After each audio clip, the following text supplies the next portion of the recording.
Today, we become legends.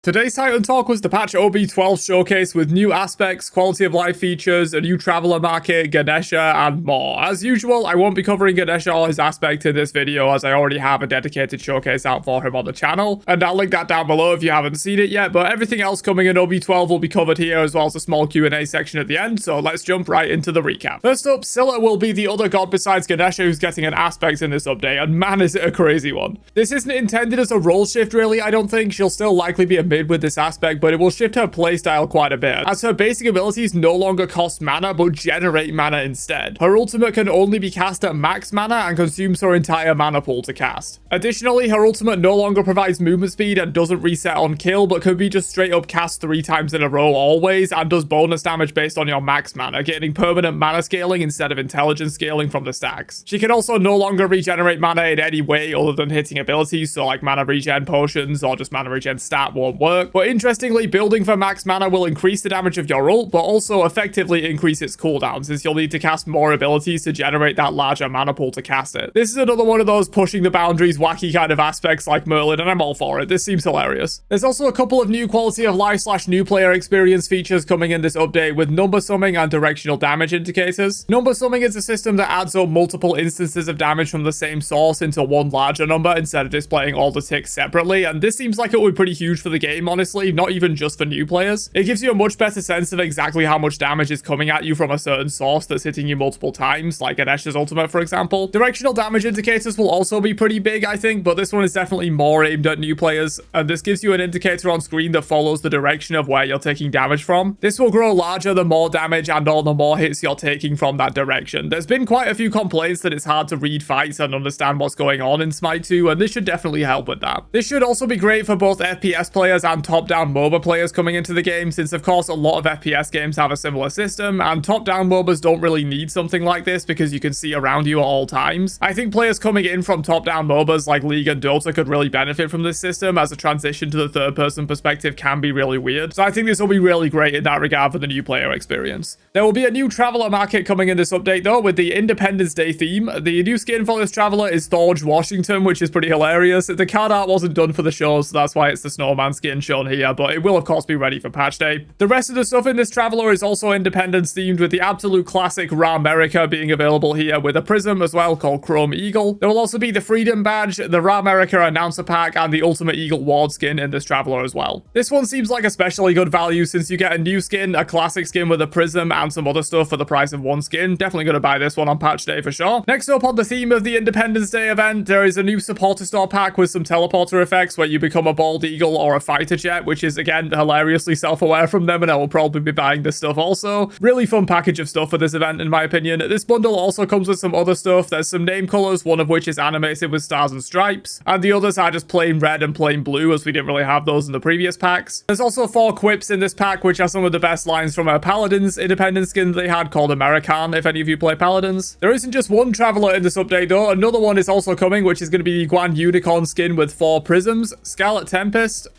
Morning Haze, Amethyst Shade, and Blacklight.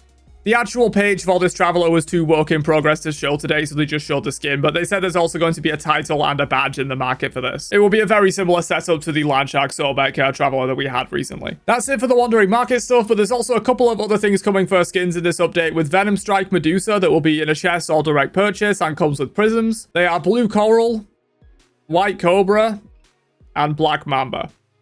Big shame I don't play Medusa, because this is a pretty dope skin in my opinion, especially Black Mamba. The Jingwei Bumblebee skin from the Traveler is going away this patch, and thus it will now be available directly for Legacy Gems, and has 2 new prisms launching with this update, with the Beetle Prism and the Pink Rose Prism. Kilgoon also mentioned a few other QOL updates coming in this patch. The first one is that the login landing page that you have to click through will now just automatically skip, so you don't have to click. There is also a new system that will remember your last queue played at an account level, not just at a platform level, so if you play Joust on PC and then go to Xbox, Joust will be your default queue. There's also now a close button for your settings screen instead of having to press escape to get out of the menu. There's also been some cleanup to the match lobby screen to make it less confusing and cluttered, especially for new players. The activate boost button will no longer appear if you're not in Assault, aka the only place that has boosters right now. The role tabs that filter for gods by conquest role will no longer be there if you're not in conquest. Also, the change role button won't be shown either if you're outside of conquest. Your own gods or ones on rotation will now also be sorted to the top of the list ahead of all unowned gods. They also made a small change that aspects are no longer selectable until after account level 5, which I think makes sense. New players really aren't going to need to explore that in their first few games, I think. It just adds more confusion and information overload. Plus, you hit level 5 relatively quickly anyway for those that do want to explore aspects. Similarly, they are also just going to choose an auto build and an auto relic for you before you're level 5 instead of presenting you with the options, just to improve the new player flow and let them experience the game faster without having to make decisions that they have absolutely no clue how or why to do so. Kilgood also mentioned a slightly different camera positioning and FOV that they are calling the action camera internally. It wasn't ready to show off for today's show, but he did say that it should make the game feel and play more like a modern game. The current camera will still be there, of course, but the new camera will be the default for new players, as Kilgood feels it will give a better initial impression and feel for the game, and players can change it if they like later on once they're hooked on the game. That's really the goal of a lot of these changes, stuff that will improve the new player experience in their first couple of hours playing to get them hooked on the core experience of Smite and make them want to explore the depth it has to offer, rather than just immediately throwing them in at the deep end, which can be intimidating initially. Of course, if you watch these videos, you probably aren't the target audience for these kind of changes, and while they might impact us a little bit, they will impact new players a lot, and getting new players in and retaining them will only do good for the game in the long term, so this stuff is really important in my eyes. That's all the content and stuff for this update though. There was a small amount of time left for Q&A at the end, so we'll cover a few questions that chat had about the update. Someone asked for the new god roadmap for the next couple of gods after Ganesha, and Kilgood said they will probably do that next week just to spread things out a little bit, as patch week is always very busy for them, while non-patch weeks are much quieter, so we'll probably get the reveals for the next few gods next week. They also didn't cover OB12 balance in the show as usual since it wasn't quite ready yet, so we'll probably hear about balance notes on Wednesday or Friday. Someone asked about any summer skins, and Kilgood said not in this update, but maybe in the next one, though he's not sure yet. Someone asked if the directional damage indicator works on minions, and Kilgood said minion damage won't count. Someone also mentioned Loki, and they said that invisibility will not trigger the indicator. There was a question of if they're aware of and looking to address the stuttering and bad frames at the start of a match, and Kilgood said yes, they're aware of it and they are looking to address it. It's from PSO caching, and they think Unreal 5 should help with this, so we might see some improvements somewhat soon in that regard. Someone asked about the plate you reported as action taken against them notification, as they haven't seen one in a while, and Kilgood said they are actually doing those messages manually right now, and it's been way more labor intensive than they thought, so they really haven't been on top of it recently, which is why you might not have seen any of those notifications. And finally, Kilgood also mentioned that the next wave of announcer packs, which will probably be the final wave of classic packs, will be coming in OB13, as they couldn't quite make it for this update. But that's everything discussed on today's Titan Talk. Don't forget to subscribe so you don't miss my future recaps, and I'll catch you guys in another one later on. Have a great day, and peace out, you nerds.